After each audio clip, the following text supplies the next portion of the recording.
Hello and welcome back to Alternative Programming. This is a show where we take topics and we talk about them. I'm your host, Jackuwarz. The gameplay in the background is some Mario Kart Live home circuit around Garden Ring. I did the track showcase and I showcased the track in the nighttime. And now have some gameplay during the daytime. Heck yeah.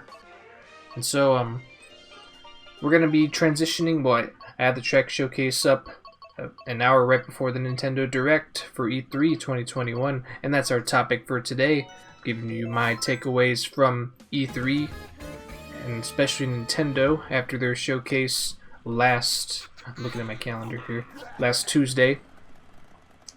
Right before we get into Nintendo's Direct, there's a few games that I wanted to mention in last week's video, but forgot. There's this game called Vocabulantis. This was shown in the Summer Games Fest. The day or two before E3 even began. It's a nice little stop-motion game. Well, the game is the engine is allowing stop-motion, which is really cool.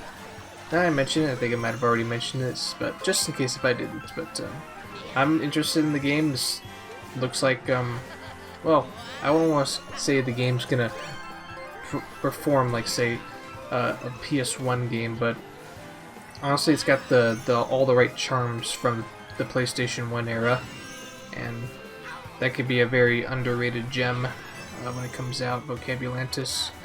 If it comes out for Switch, or if not Switch, then I can always pick it up on PC. Then that's a game I'm very much looking forward to. During Xbox and Bethesda, so they have a joint press conference now since Microsoft bought the rights to Bethesda. So Microsoft will have some of their games on their systems now. But among what they showed, there were some good games that they showed. Everybody's saying Microsoft's press conference was terrible, along with every other companies not named Nintendo at E3.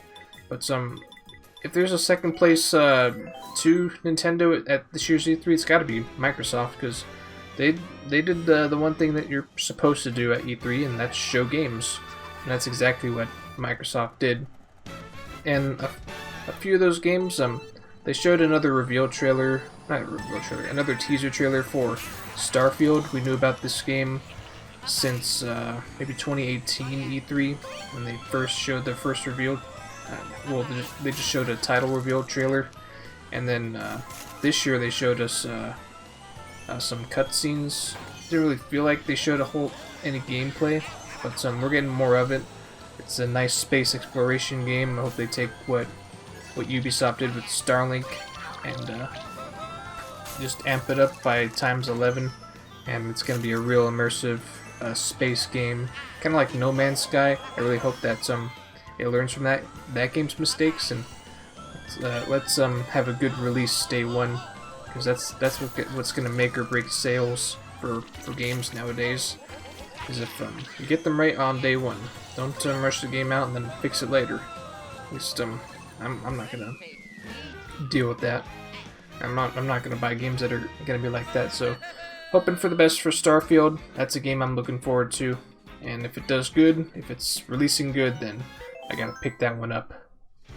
And then the last game I thought was worth mentioning from Microsoft right before we get to Nintendo, this game called Replaced. This game was it's a very nice colorful sprite game. Maybe not super colorful, but the atmosphere is spot on. And the music too uses 1980s synthwave music that makes it even more nice. I heard that like the story for the game, it's you're in a city, and then it was several hours before a nuclear explosion went off, or something pretty gritty like that. Something that's right up my alley, and that's a game that's gonna be gorgeous to play on my PC, and along with a lot of my Steam backlog games. But for a true modern experience that can probably push the limits of my PC. Maybe not so much as they replace, but a game that's gonna run in 60 frames per second, maybe even further beyond that, say 90 or 144 frames, then Replace looks like a game that can make my my computer screens look pretty while playing a video game at the same time. Anyways, that's what I thought about E3 outside of Nintendo. And now, the meat and potatoes, Nintendo's E3 conference, I thought it was alright.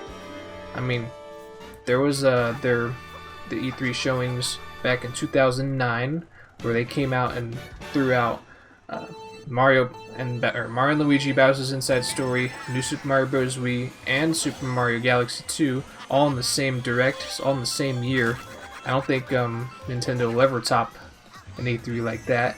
I mean, they've come close, say 2017, maybe 2018, where they revealed Smash, but 2017, where they threw out Breath of the Wild and Super Mario Odyssey, that was quite the reveal. And they had the nerve to have Jump Up Superstar in that Mario Odyssey trailer that year. That was all kinds of hype. So if Nintendo didn't win E3 that year, then they certainly blew it out of the water back in 2017.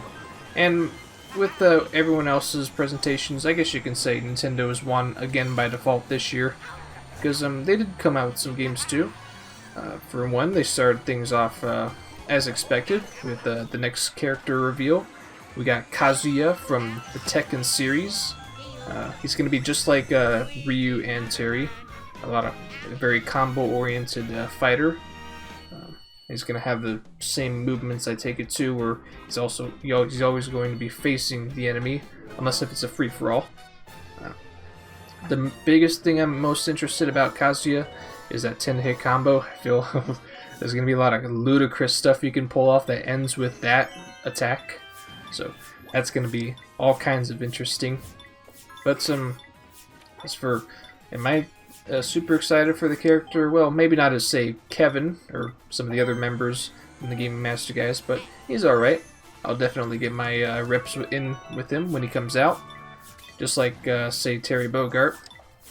So that's all I got for Smash. We got one more fighter after that. I'm kind of surprised we didn't get that one too in this direct, but remembering that they're making all this still during the pandemic, Japan is still in lockdown, that kind of makes sense why their development time is slowed down, and we didn't get 2 fighter reveals this year, or the year prior, of course, no E3 2020.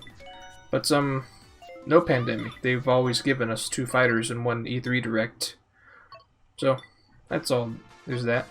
At the very end of the direct, we got gameplay, a big trailer for Breath of the Wild 2. I don't think I forgot the subtitle name, but basically Breath of the Wild 2. You got all the things expected there. You got more content. Something's happening. It's happening. Either it's Ganondorf or something's happening. I don't know. I'm a huge Zelda fan, but I know there's plenty of members in the Game Master Guys' server that are gonna definitely give this game a shot, give it a go. Am I gonna be a part of that? We'll see. So there's no Switch Pro announcement. That was kind of surprising. We didn't get any hardware. Well, just from the very beginning, it specifically said that the Direct is going to focus on just software. We never got any kind of hardware reveal, hardware-related reveals, like say the Switch Pro, or heck, even we didn't even get any add-ons to Mario Kart Live Home Circuit. We didn't get a Peach or Yoshi Kart, which I was kind of anticipating for, but on the same time, kind of not, because I already double-dipped on a second copies for both Mario and Luigi Karts. As in a later video from John's channel, you will see what I'm going to be doing with 4 Mario Karts. So that was certainly a thing. Life is Strange is coming for Switch from Square Enix. That was a game I very much enjoyed watching Dashy Games play, and if he decides to replay those games, well, actually maybe not. If I were to play those games myself, now I can very much have access to that on Switch, or other members can too.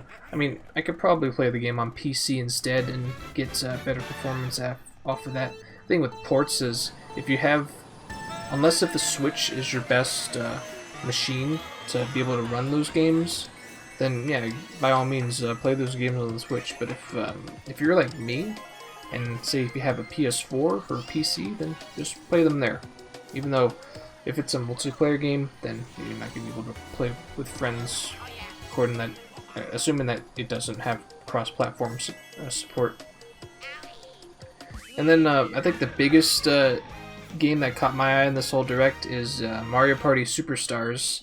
This is a collection of Mario Party where they take some boards from Mario Party 1 and 2, and you can play on them again. And then they also took 100 minigames from the first 3 Mario Party games on this N64. I don't think there's any GameCube or Wii related minigames, so it's basically that Mario Party 100 minigames that we had on 3DS, but it's now on Switch. And you can play on a few boards in traditional Mario Party fashion, which is going to be a heck of a lot of fun.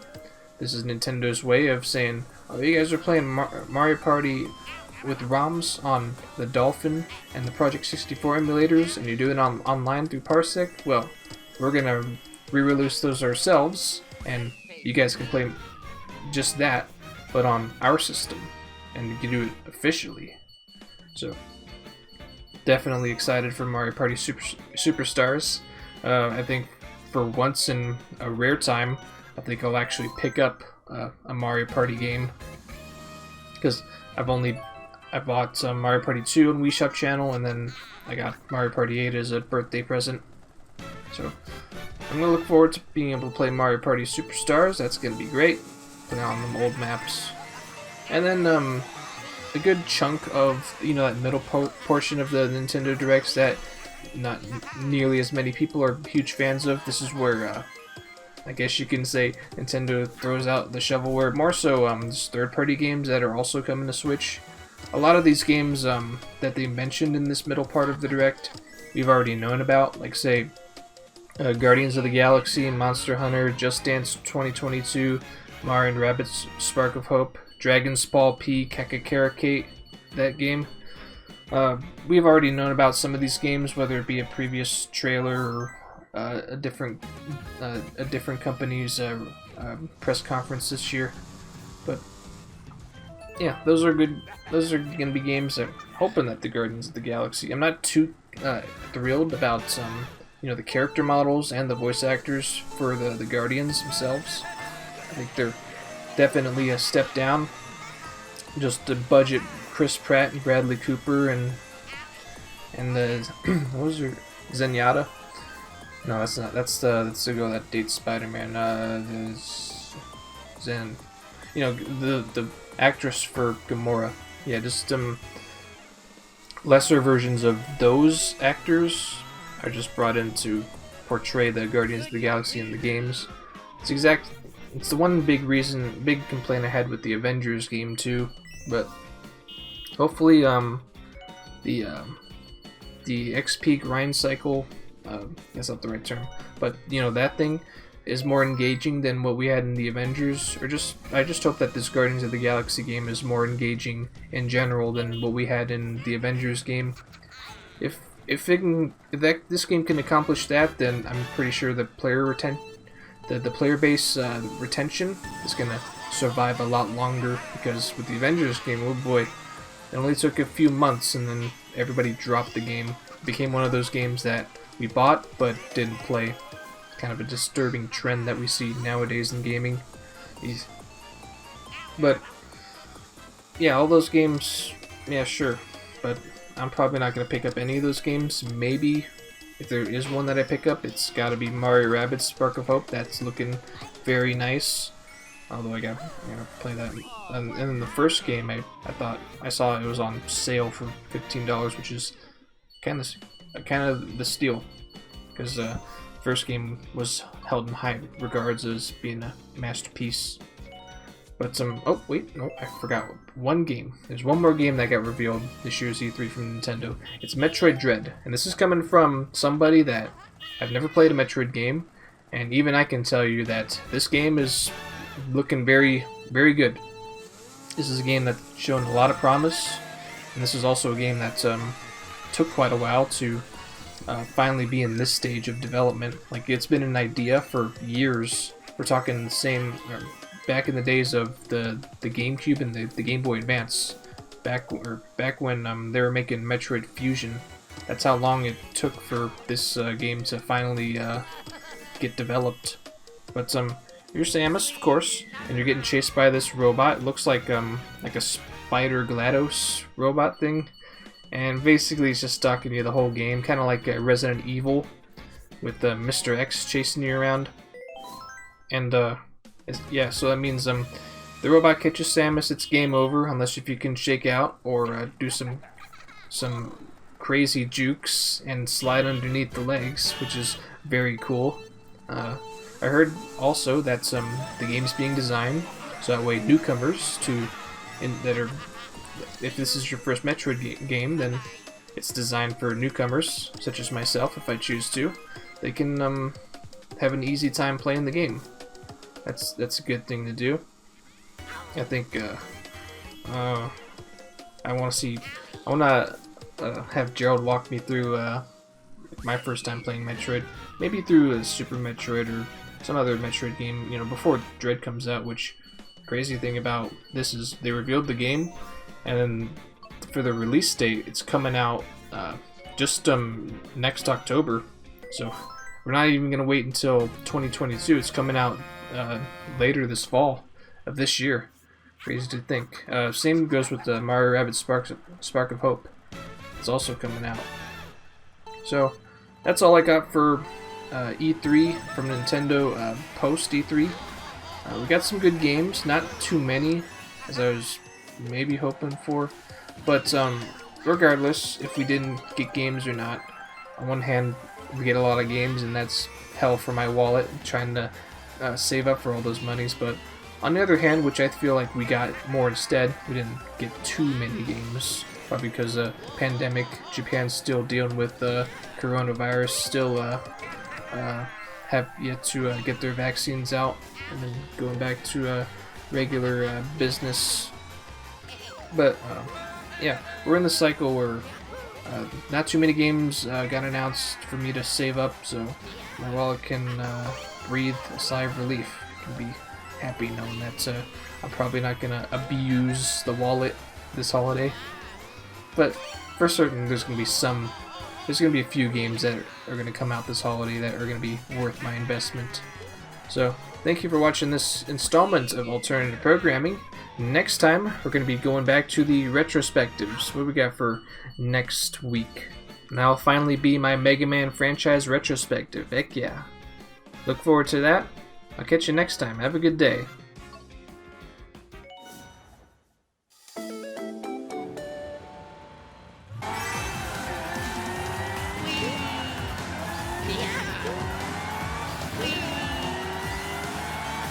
Yahoo!